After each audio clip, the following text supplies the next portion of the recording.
Olá pessoal, tudo certo? Eu sou a Bibia e hoje eu tô aqui pra fazer um pedido da minha amiga. Então eu vou colocar o áudio dela aqui pra ouvir e vou falar pra vocês o que ela pediu.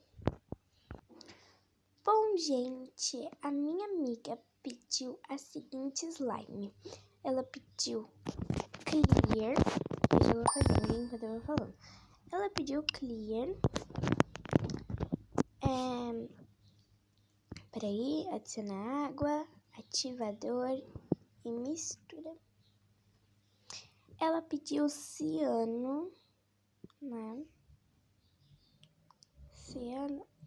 Bom, gente, eu vou fazer turquesa, que é quase a mesma coisa, né? Ó, ficou assim, ficou bem bonita. Ela pediu decorações de frutinhas. Vai ficar bem linda essa slime, gente. E bolinhas. Eu vou colocar... Ela não especificou a cor, então vou colocar branquinha mesmo. Ó, ficou até que legal, gente. Essa slime ficou linda. Perfeita. Peraí, gente. Bom, gente, voltei e ela ficou assim. Gente, desculpa, tô um pouco rouca, tá? Mas ela ficou assim. E ficou muito bom. Bom, pessoal, voltei porque todo vídeo que tiver anúncio, né? Que o aplicativo tiver anúncio, eu vou pausar, tá?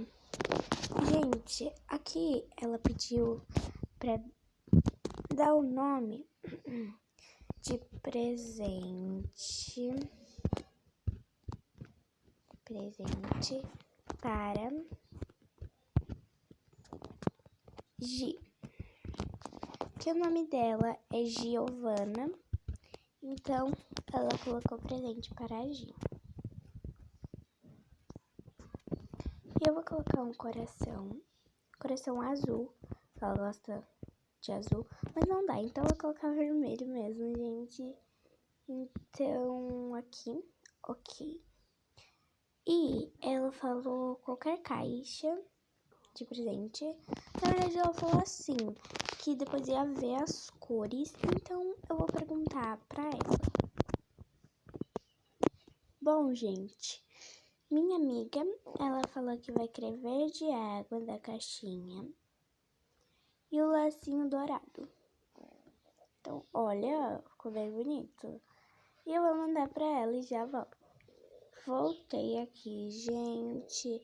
E esse foi o vídeo. Espero que vocês tenham gostado. Muito, muito, muito. Beijo, beijo, beijo. Tchau, tchau, tchau. Beijo da Bibia.